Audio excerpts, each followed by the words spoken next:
Mais uma vez, boa tarde a todos. Vamos começar mais uma aula de processamento digital de sinais, né? Hoje a gente vai retomar o assunto da última terça, né, que era a transformada rápida de Fourier. Na última terça eu apresentei para vocês o conceito em cima de um dos algoritmos, né? Depois fiz uma fala um pouco mais informativa sobre a variedade dos outros algoritmos que existem e tudo mais para a realização da transformada rápida de Fourier, inclusive algumas informações também a respeito de como implementar isso na prática.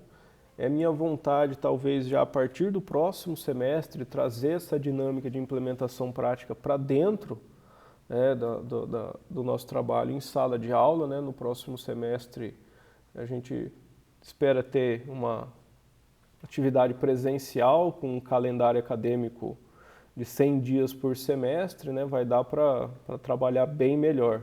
Então, mas por hora, né, principalmente agora com a pandemia, a gente ainda está preso a essas situações. Na aula de hoje a gente vai discutir algumas questões um pouco mais de caráter de aplicação da transformada rápida de Fourier. Então, vou começar aqui a apresentação.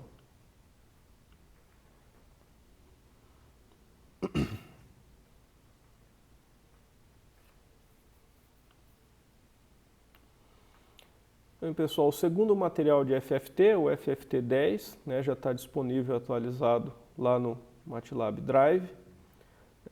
Como eu cheguei a comentar com vocês em uma outra aula anterior, vocês vão lembrar que nós vimos uma vantagem muito grande em trabalhar com um algoritmo de convolução circular. Vocês vão lembrar lá atrás que a gente percebeu uma diferença muito grande entre o desempenho da função conv e da função seconv, né, para duas sequências.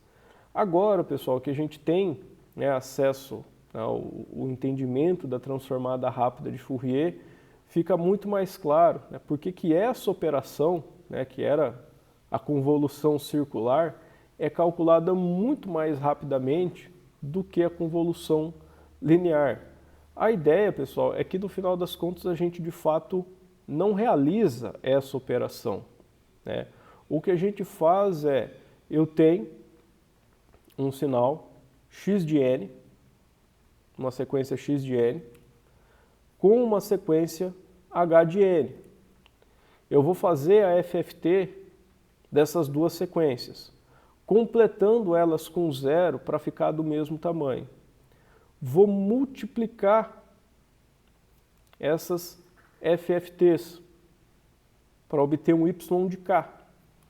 E por sua vez, esse y de k, eu vou fazer uma IFFT e obter um y de n.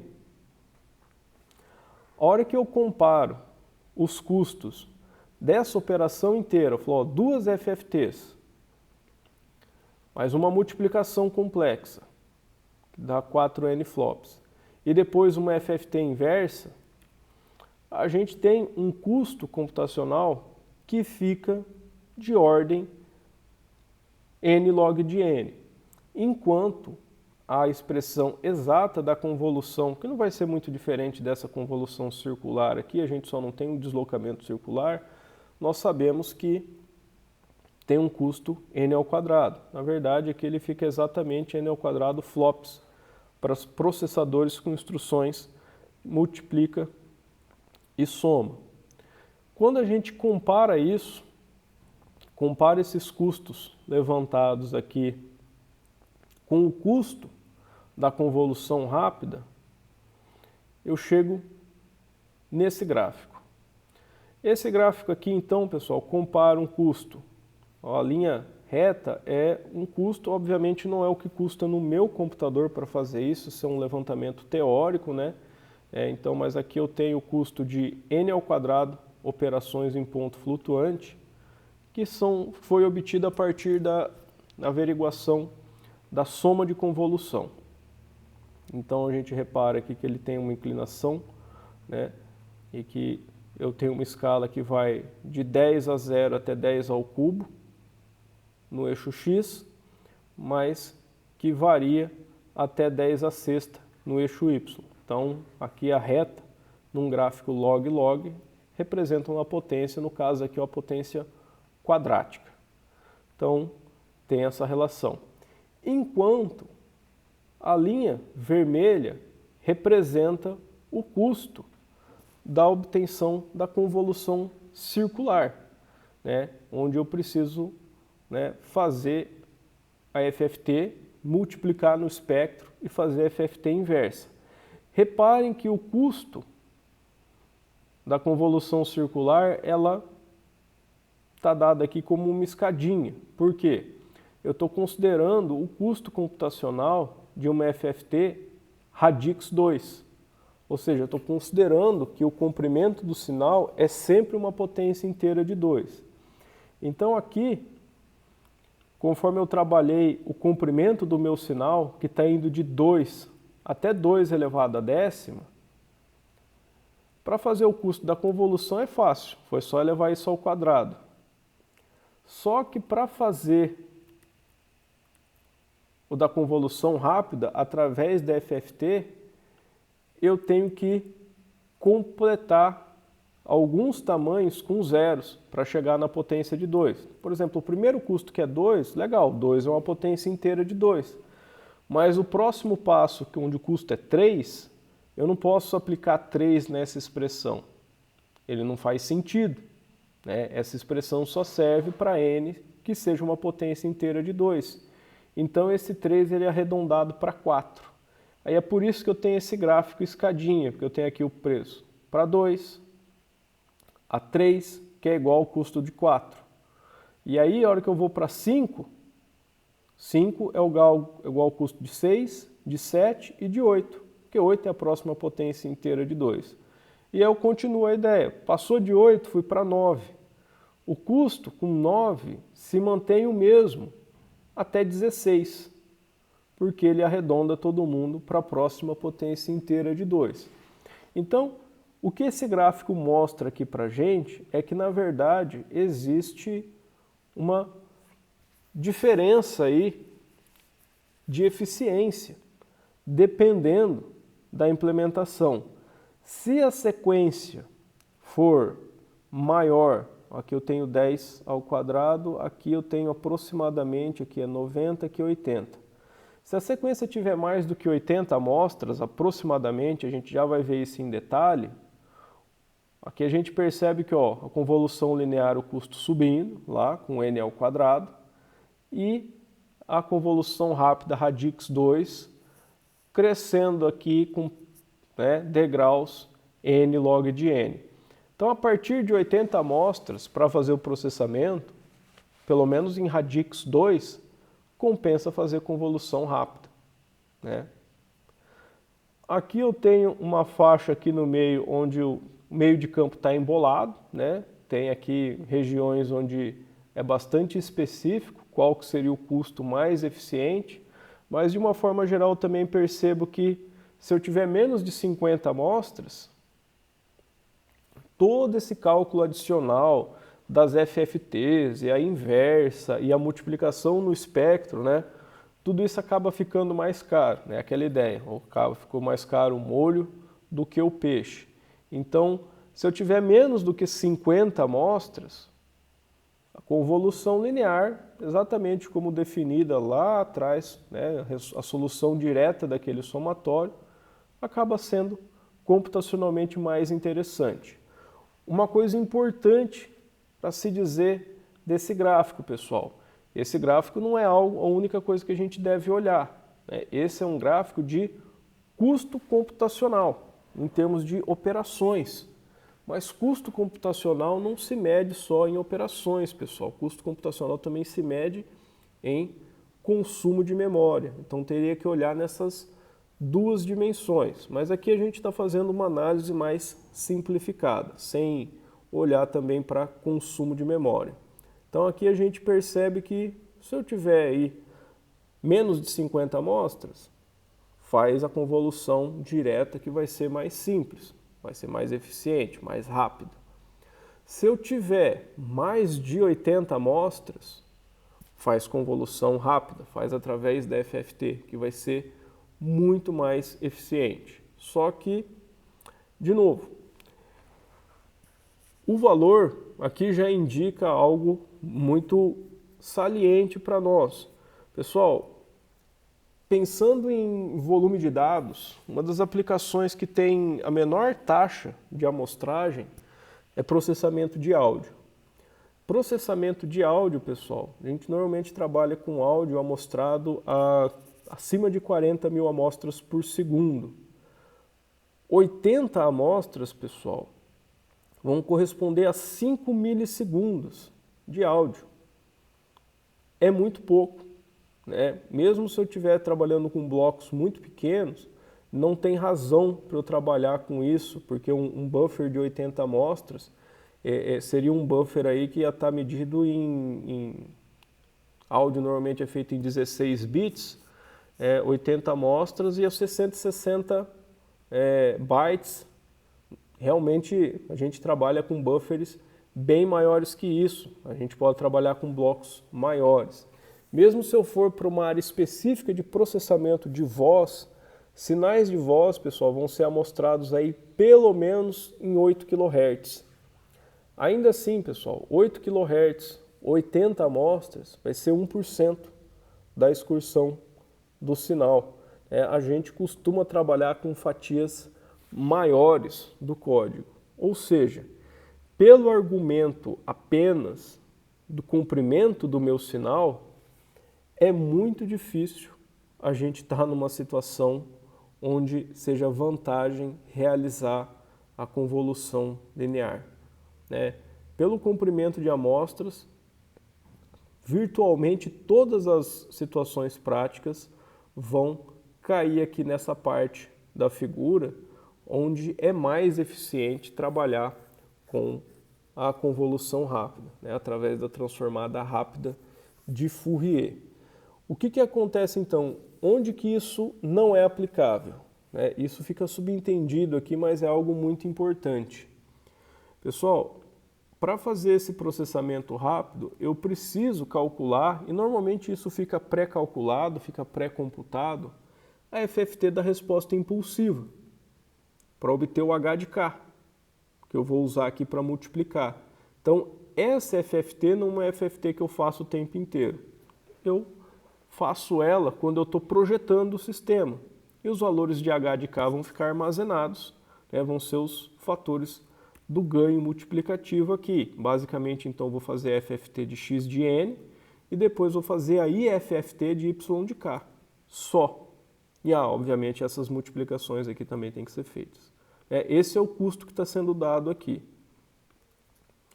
Só que o que acontece? Pessoal, para eu poder pegar um H de n e obter um H de k através da FFT, eu não posso fazer isso para qualquer sistema, né? Esse sistema precisa ter uma característica. Alguém sabe me dizer que característica tem que ter esse sistema? Dentro do que a gente estudou?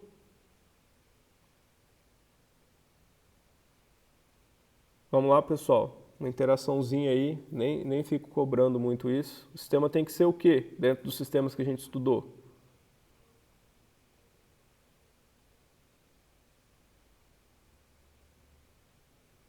Marquinhos. Pessoal, o sistema tem que ser FIR, né? Porque, lembra, a gente tem dois tipos de sistemas em relação ao comprimento da resposta impulsiva. Ele pode ser com resposta impulsiva finita, e aí, obviamente, que essa resposta impulsiva finita, o comprimento dessa resposta tem que ser menor ou igual a esse n que eu estou usando aqui, que vai ser a ordem da FFT. É só completar o H com zeros, conforme necessário. Nesse caso é possível, mas se eu estiver trabalhando com H de n e R, o comprimento de H de n é infinito. Nesses casos eu não consigo calcular um H de K que representa o sistema. Eu posso obter um H de K que aproxima o sistema, aproximar um sistema IR por um sistema FIR. Mas isso, pessoal, tem vários problemas, acaba gerando problemas de oscilação depois. Não vou dizer que não é algo que nunca é feito, mas é algo que raramente é feito na prática. Então, essa solução da convolução rápida, através da FFT, ela está restrita a aplicações com sistemas com resposta impulsiva finita. Se eu estiver implementando um sistema IIR, não tem jeito. A única maneira de implementar esse cara é resolvendo a equação de diferenças. Nas próximas aulas a gente vai até explorar algumas estruturas mais otimizadas para resolver isso, mas no final das contas realmente não muda. Eu não tenho acesso a esse algoritmo de convolução rápida para fazer. Mas isso aqui vai ser uma grande vantagem. Vocês lembram que a gente terminou a disciplina de sinais e sistemas discutindo os filtros analógicos lá. A gente vai ter a mesma dinâmica aqui na disciplina de processamento digital de sinais. A gente vai fechar a disciplina discutindo filtros digitais. E aí os filtros digitais podem ser IIR ou podem ser FIR. E nós vamos ver que normalmente a solução do filtro FIR, ela tem uma ordem alta. Enquanto um filtro IIR vai ser aquela mesma que a gente viu para sinais e sistemas, a ordem não vai passar aí de uma dezena, na grande maioria dos casos. Filtros FIR, para situações comuns, tem ordem medida na casa das centenas. Mas isso não é uma preocupação, porque esses filtros FIR eu posso resolver aqui com essa convolução rápida, muito eficiente. Enquanto os filtros IIR eu tenho que resolver por equações de diferenças. Mas, de novo, eu vou estar nessa curva azul, mas eu vou estar num ponto baixo da curva azul. Enquanto os FIR eu vou estar na escadinha em laranja, eu vou estar num ponto alto da escadinha em laranja. Então, em termos de custo computacional final do sistema, uma coisa acaba compensando a outra. Quando a gente olha aqui no detalhe, pessoal, da comparação dos custos, a gente percebe mesmo, ó, numa escala menor, não ficava muito claro se esses pontos se tocavam ou não. Aqui fica bem óbvio que eles não se tocam. Então eu tenho realmente até 50. Não está me dando a opção de clicar aqui, que estranho. Mas aqui até 51. O cruzamento está entre 50 e 51 amostras. Então, se eu tenho... agora ele clicou, tá? Só com delay. Então, ó, até 50 amostras, com toda certeza o custo da convolução é menor do que a convolução circular ou a convolução rápida. Entre 51 amostras e 63 amostras, o custo da convolução rápida, a convolução circular, fica menor. Tenho essa regiãozinha aqui onde a situação se inverte. Por conta dos passos que vão crescendo sempre em potências de 2, quando eu já estou com 65 amostras, o custo dá um salto expressivo. E aí a convolução rápida volta a ficar mais cara. A convolução linear fica mais eficiente de novo. Só que já aqui 75, 76, 77, já a partir de 77 amostras, a convolução rápida se torna mais eficiente e permanece, mais eficiente, indefinidamente, conforme o N aumenta. É importante mostrar aqui também, que essa escala menor ela dá uma noção bem clara dos custos, de como esse problema escala. Para um valor pequeno, por exemplo, 50 amostras, onde ainda é mais barato fazer a convolução. Para processar 50 amostras de um sinal em uma soma de convolução, eu estou falando aí de 2.500 operações em ponto flutuante. Ou seja, é realmente o valor ao quadrado. Enquanto esse mesmo custo de aproximadamente 2.500, ele se mantém constante para até 64 amostras, onde o custo da convolução já subiu para mais de 4.000 operações em ponto flutuante. Então, pessoal, mesmo se vocês se verem eventualmente trabalhando com pedaços pequenos de sinal, ou porque a taxa de vocês é bastante baixa, ou também porque a quantidade de memória que vocês podem disponibilizar para um buffer numa plataforma embarcada é bastante reduzida, observem que a gente tem ganhos expressivos para ser obtido aqui só nesse cantinho, porque explorando a convolução rápida aqui, eu posso ter uma economia de 2.500 para 4.000, cresce 1.500, né? 1.500 aí vai ser aproximadamente não dá exatamente 60% de 2.500, ou seja, eu tenho um ganho em eficiência computacional aqui da ordem de 60%. Esse ganho, pessoal, quando eu falo em termos de vida útil de bateria, de um sistema embarcado que opera por alimentação em bateria, você diminuir em 60% a atividade da CPU, normalmente traz benefícios proporcionais ao quadrado disso, né? Então, porque o consumo normalmente é com o quadrado da frequência de acionamento da CPU. Então, a gente tem ganhos expressivos em termos de vida útil de bateria, mesmo só explorando esse detalhezinho aqui, esse cantinho, onde está um pouco confuso quem é melhor que quem, está bastante dependente aqui da implementação específica. Então imagina o que a gente obtém de ganho real em termos de eficiência do sistema, quando a gente já está trabalhando aqui para valores expressivamente mais altos. Então é sempre, pessoal, sempre essencial buscar esses ganhos de eficiência. A gente tem todo um fundamento teórico aí para subsidiar essas melhorias aí, tanto em qualidade quanto em custo e em termos operacionais também de hardware que a gente vai desenvolver. Assim como a DFT está relacionada a DTFT, obviamente como a FFT é só uma forma rápida de calcular a DFT, a relação permanece aqui. Então, é algo que a gente também já discutiu em outra aula. Se a gente trabalha com processamento espectral, aqui eu estou trabalhando com um sinal bem simples, que é um sinal retangular.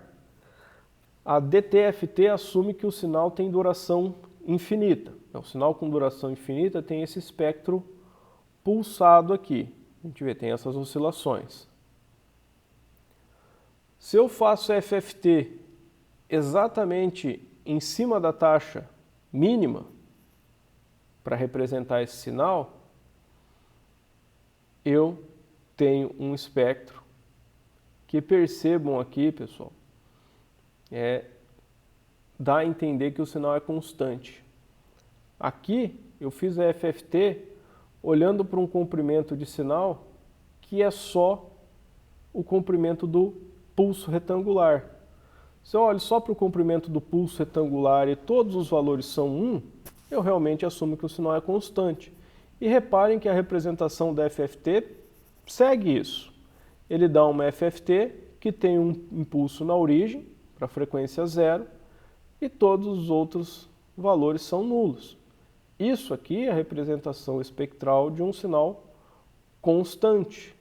Só que se eu uso mais amostras, se eu falo assim, não, eu tenho esse pulso retangular, por exemplo, aqui de 16 amostras, só que eu vou representar ele além dessas 16 amostras, de forma que vai entrar esses outros zeros aqui, esses zeros do caso contrário, de completar por zeros. Aí, nesses casos, conforme eu faço essa sobreamostragem e preencho com zeros, a gente começa a ter observabilidade dessa resposta em frequência do pulso retangular, que tem essas oscilações. Ou seja, pessoal, quando eu completo com zeros um sinal, aqui eu fiz com 8, mas qual que é o fator de sobreamostragem que eu usei aqui?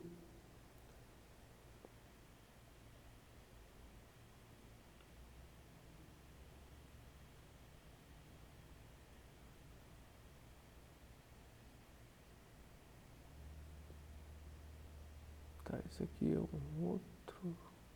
Aqui. Coloquei mais 15 zeros. Então aqui eu usei um fator de sobreamostragem de 16. Muita gente se pergunta assim, de onde vem essa informação extra? Por exemplo, se eu faço FFT só com os pontos do pulso retangular, ele assume que o sinal é constante e vai me dar só esses pontos em laranja aqui, os 16 pontos. Beleza. Isso é limitado. Não é uma boa representação da resposta do sistema, porque não deixa claro que eu tenho de fato um pulso retangular. Ele está sendo confundido aí com um sinal constante. O que muda quando eu completo com zeros? Fala assim, nossa, mas eu estou pondo mais zeros e está vindo mais informação? Aí que tá, pessoal, as informações não estão vindo dos zeros que eu estou colocando extra. A informação está vindo justamente do fato de eu estar representando ali numericamente que esse pulso retangular não é um sinal constante, né? Não é um sinal que é 1 para todos os valores de n. Porque se eu uso só n maiúsculo valores, é isso que ele vai achar. Mas conforme eu deixo cada vez mais em evidência que esse pulso ele é localizado no tempo, a representação espectral segue isso. Repare aqui que com uma simples sobreamostragem de 16 vezes, eu já tenho uma DFT que eu nem plotei com pontinhos aqui, porque senão ia ficar muito sujo o gráfico com esses pontinhos. Plotei aqui como se fosse uma curva contínua. A gente já percebe que, o resultado da FFT está numericamente igual ao da DTFT. Se eu aproximar isso aqui de fato em cima da curva, o que eu vou fazer agora, eu vou perceber que ainda existe alguma diferença, né? Porque como eu não estou fazendo para infinitos pontos, eu nunca chego ao valor exato da DTFT. Mas você tem que ficar bem próximo, aqui já está visível, mas para verificar a diferença, né? Você tem que aproximar bastante para verificar que realmente eu tenho uma curva, que é a da DTFT, que é uma função contínua, e o que eu tenho são segmentos de reta que na escala que eu estava olhando antes aproximavam super bem a curva, mas eu sempre posso aumentar essa escala para verificar que de fato não, de fato é só uma aproximação mesmo, mas que está aqui.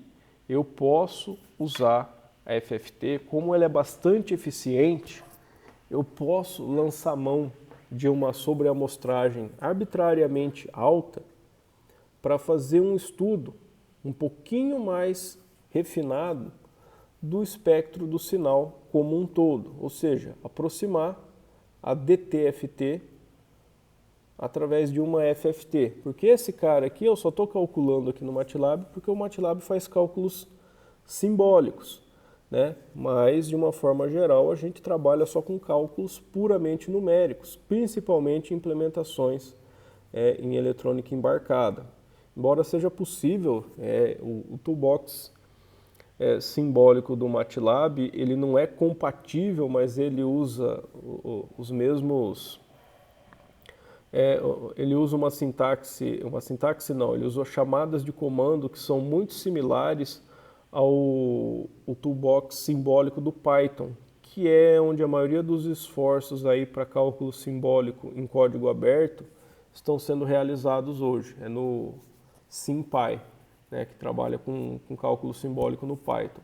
É possível implementar um cálculo simbólico em Python numa eletrônica embarcada? Sim, perfeitamente possível, né? O Python está aí bastante abrangente em termos das plataformas que ele consegue operar nos dias de hoje, mas está longe de ser a atividade fim que a gente encontra na maioria das plataformas embarcadas. Nas plataformas embarcadas a gente trabalha diretamente com cálculo com valores numéricos. Então, eu posso aproximar uma medida de espectro bastante fiel ao espectro contínuo da DTFT através de uma FFT, trabalhando com alguma sobreamostragem. Por último, pessoal, última coisa que eu queria discutir aqui com vocês é uma outra aplicação da FFT, porque o que a gente viu até agora foi a aplicação da FFT como uma ferramenta para implementar um sistema FIR, que era através da convolução rápida. Mostrei aqui para vocês de forma bem simples que eu também posso usar a FFT para ter uma visão mais completa do espectro. Mas isso pode ser expandido, pessoal, em cima de uma análise, de uma área que a gente chama de análise espectral, que é a análise de energia presente nas frequências.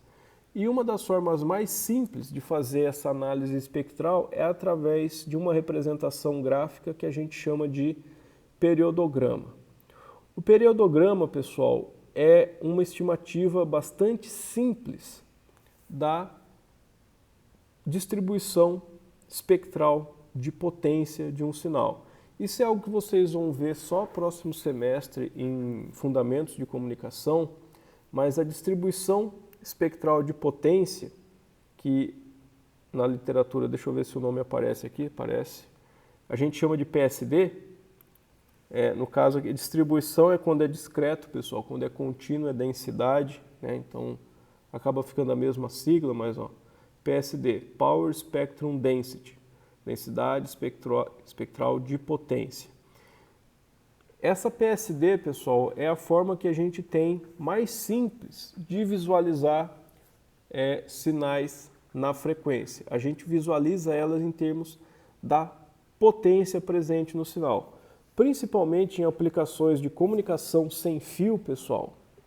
Essa daqui é a métrica. Do mesmo jeito que a gente mede tensão em volts num laboratório e corrente em amperes, qualidade ou amplitude de sinal sem fio normalmente é medido em termos da sua PSD. E a densidade espectral de potência do sinal a gente pode fazer ela obtendo a partir da FFT. Na verdade, a função que o MATLAB tem, a função periodograma, que calcula diretamente um periodograma, pessoal, vocês podem ver aqui que entre uma manipulação que eu fiz aqui da FFT, está dando aqui essa curva em azul, está ali mostrando a FFT manipulada, e o cálculo do periodograma, percebam que a diferença entre eles é só a escala. Na verdade, a diferença entre esses dois caras aqui é que no cálculo do periodograma que o MATLAB faz, tem como consultar a documentação para vocês verem isso. Opa. Existe a divisão por um fator que no meu desenvolvimento eu omiti. Não julguei necessário poluir o código dessa maneira. Eu já vou apresentar esse desenvolvimento no código, mas está aqui. Aqui eu tenho o periodograma, conforme o MATLAB dá. Reparem que ele faz uma divisão por 1 sobre 2πn e trabalha com um somatório aqui que representa, esse cara aqui representa o resultado da FFT. No meu caso, os Hzinhos de n são sempre 1s, fica só o x de n dentro do somatório.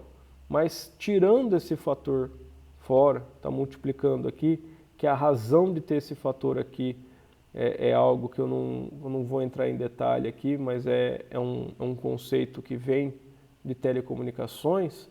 Reparem que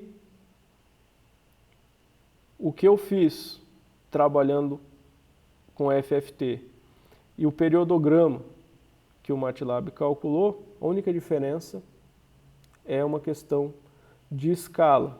Como o periodograma a gente sempre está interessado nele em termos relativos, o periodograma calculado com resultado em decibéis,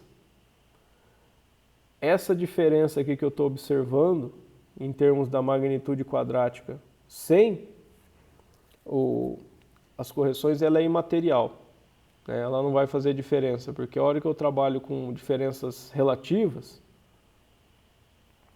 essa figura aqui é sempre a mesma. A diferença entre a amplitude aqui dos picos em decibéis é sempre a mesma.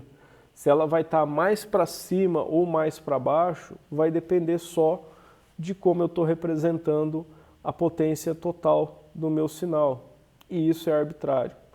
O importante é a relação entre a potência do sinal e a potência do ruído. Então, essa é uma outra grande vantagem de trabalhar em dB. A gente não precisa ficar agonizando em cima desses cálculos, desses valores específicos aqui. dB é sempre uma medida relativa. Então, se eu calculei o sinal dessa forma e também coloquei a potência de ruído, o mesmo mecanismo que eu usei para obter a curva em azul, a relação sinal-ruído de pico que eu obtenho nesse gráfico vai ser a mesma que eu obteria nesse, em qualquer um dos dois formatos. Mas é possível, pessoal, vocês verem exatamente também como o MATLAB calcula o periodograma. Eu já vou explicar o que eu fiz aqui. Na verdade, foi feito só até aqui. E que depois o MATLAB trabalhou aqui. A gente tem como verificar algumas funções internas do MATLAB com o comando edit. Então, se eu peço para editar o periodograma, ele vai abrir justamente a função periodograma.m e esse script que ele executa aqui toda vez que eu peço para ele calcular um periodograma. Então, isso daqui é relativamente, obviamente essa função é mais complicada, mas isso aqui é bastante instrutivo, né, de como escrever um código bem trabalhado no MATLAB. Normalmente ele usa várias funções internas, o cálculo de fato é feito numa das últimas. Deixa eu ver aqui. Aqui ele está pedindo, está resolvendo as opções.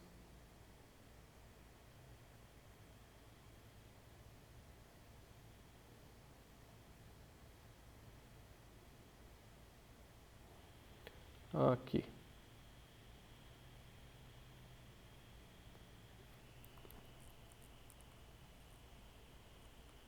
Eita.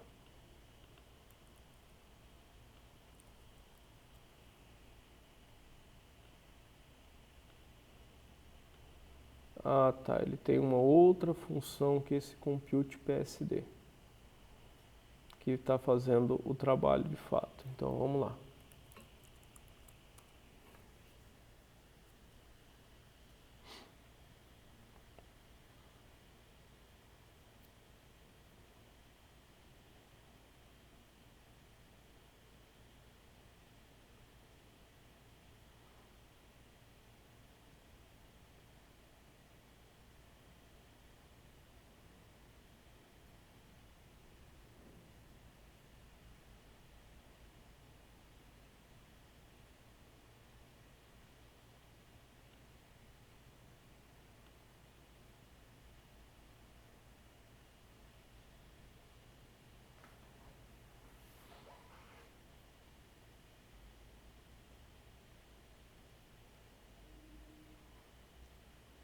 Ah, tá. Aqui ele já, na verdade eu peguei uma outra, que ele já tinha feito alguma coisa, então volta lá. Tem algum lugar antes aqui onde ele ainda...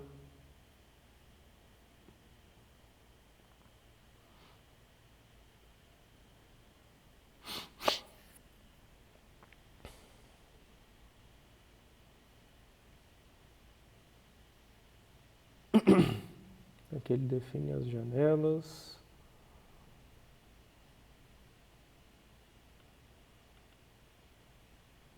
Compute periodograma.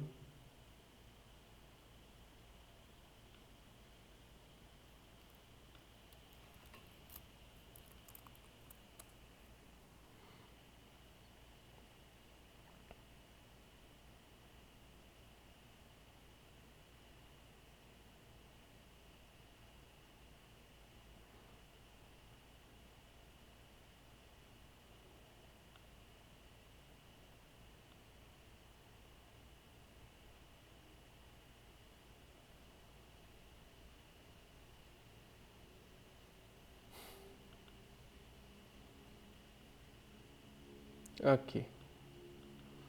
Ele ainda vai por cima, vai num compute DFT, ele fica chamando um monte de função interna, e aí depois ele trabalha o resultado desse compute ADFT, que vai ser alguma chamada mais complicada a respeito da FFT, retorna aqui um valor y, e aí esse valor y que ele calcula o PXX, que é o espectro. Aí depois ele retorna o espectro para outra função para continuar trabalhando. Então está quebrado em vários pedaços de código como que ele faz, mas quero chegar no final para ver que chega na FFT.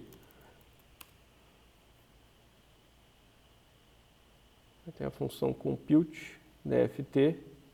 Olha lá, computa DFT usando FFT, CZT ou Gortzel, conforme for. CZT é um algoritmo, pessoal, que eu não discuti com vocês, mas é uma outra alternativa também para se computar DFT de forma eficiente. O CZT é o chirp Z transform, transformada Z chirp. Chirp realmente a gente não traduz, mas ao pé da letra é o piado de um passarinho. Nossa, ele vai chamando vários. Compute DFT através da FFT. Se eu tiver uma GPU decente, ele faz de outro jeito. CZT e Gortzel. Então, beleza. Então, ainda é essa. Código com infinitos níveis de alinhamento. Ah, tá. Aí, finalmente, eu chego num ponto. O MATLAB faz muito disso, pessoal. Essa função aqui, ela está escondida. Essa função ou é um código que já vem compilado interno do MATLAB, ou é uma função que o código não é legível. Ao invés de ser um ponto .m, é um ponto .p. Ele já substituiu os comandos pelos seus tokens, então não é visível para uma pessoa. Teria que dar uma olhada aqui para ver o que é, mas no final do dia ele escondeu exatamente. Mas se a gente confiar nos comentários da documentação, a gente percebe que isso é feito através da FFT. Então o cálculo do periodograma, ele usa a transformada rápida de Fourier para fazer o cálculo aqui, nossa, isso aqui ficou péssimo, da distribuição de potência dentro do meu sinal.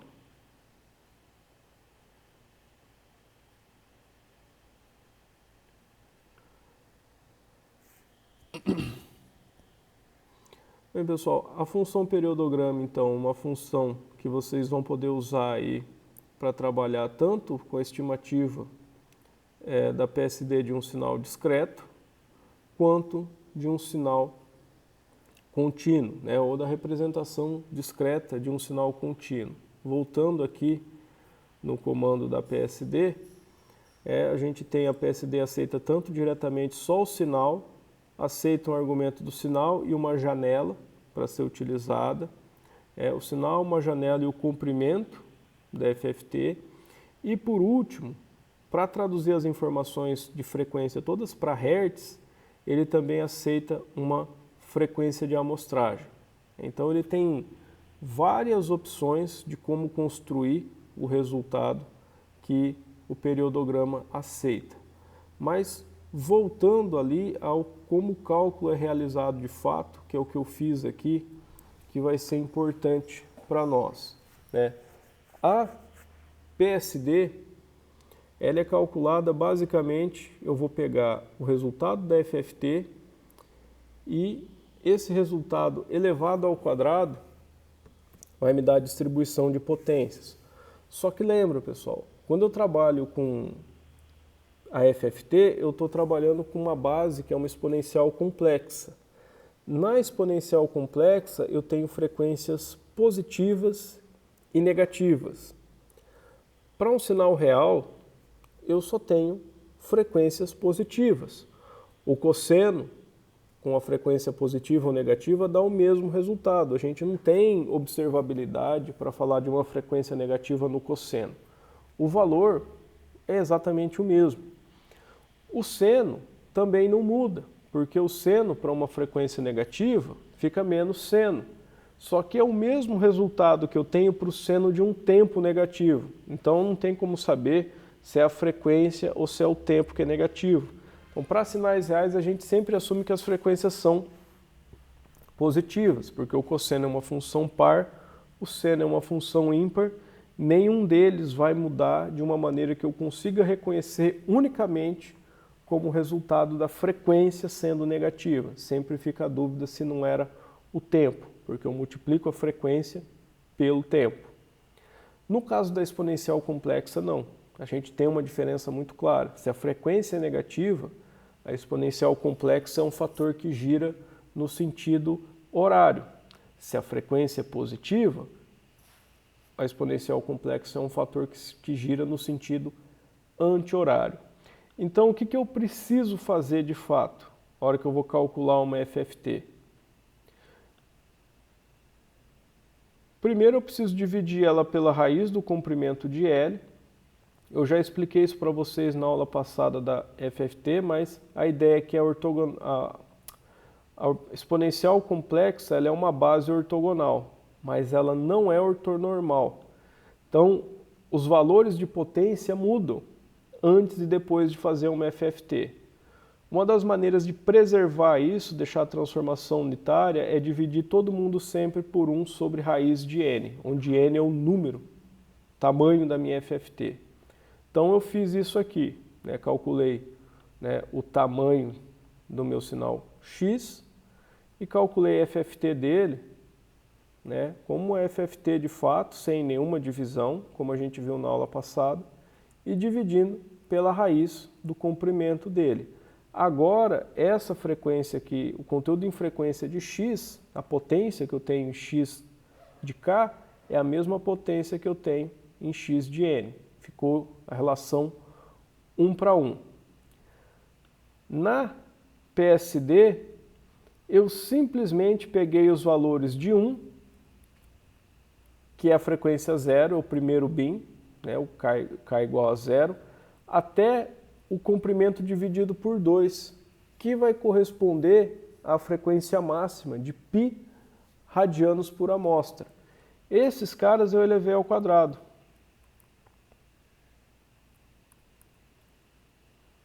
Porque a hora que eu elevo uma magnitude ao quadrado, eu tenho uma medida de energia ou de potência agora. E por último, pessoal, a última correção. Lembrem-se que no espectro digital, a gente viu isso algumas aulas atrás, eu só tenho, de um sinal real, eu tenho só 2 valores únicos. O valor para a frequência 0 é único e o valor para a frequência máxima, né, metade da taxa de Nyquist, também é único. O 0 e o π radianos por amostra, eles só aparecem uma vez. Todos os valores intermediários, valores entre 0 e π, são repetidos depois entre π e 2π. Então esses caras aparecem 2 vezes. Então todos esses valores aqui, o primeiro índice representa a frequência 0, o último índice representa a frequência π radianos por amostra. Todos os índices intermediários, pessoal, de 2 até o penúltimo da PSD, são termos que aparecem 2 vezes na FFT. Um com a frequência positiva, o outro com uma frequência negativa. Mas como o sinal é real, eles possuem simetria conjugada. A magnitude é par, a fase é ímpar. Como na PSD só entra a magnitude, eu posso simplesmente multiplicar essas magnitudes desses valores intermediários por 2. Então, repare, eu calculo a FFT e divido pela raiz do comprimento. Isso já vai me dar uma FFT unitária com o sinal em termos de potência. A potência de x é igual à potência de x, não vai mudar. Para calcular a PSD, é só elevar todos os valores ao quadrado. Só que aí que tá, eu não preciso de todos os valores. Eu só preciso dos valores das frequências positivas. E aí, finalmente, uma vez que eu já tirei todas as frequências negativas, as frequências negativas também tinham potência. Então eu preciso colocar essa potência de volta na minha representação. É só duplicar a potência de todas as frequências intermediárias. que são maiores que zero, mas menores que π radianos por amostra. E aí esse cara já fica correto. Então aqui a gente tem 3 linhas de código extremamente simples que me dão uma representação da potência, da distribuição de potência em um sinal discreto a partir das suas amostras, ou seja, uma estimativa da sua PSD a partir das amostras do sinal. É isso que é dado na representação do periodograma. Por que explicar tudo isso em detalhe? É muito fácil a gente usar o comando periodograma e obter o resultado. Só que a gente, obviamente, precisa ter uma noção, né, de onde vêm esses resultados. Esses resultados são calculados a partir da FFT. Beleza, pessoal? A aula de hoje de aplicações da FFT, ela é um pouco mais curta. Vocês já têm uma nova atividade acompanhada lá para ser feita, que é a aplicação desses conteúdos que a gente viu na aula de hoje. Então, assim como a gente vinha fazendo em algumas aulas antes da prova, eu vou permanecer online aqui até as 5h30 para quem precisar de auxílio, né? Mas a gente entra no momento assíncrono da aula, onde vocês vão desenvolver a atividade autonomamente na medida do possível. Dúvidas? Então, beleza, pessoal. Para quem não for ficar, bom fim de semana, bom descanso e até terça que vem. Até mais, professor. Tchau, tchau.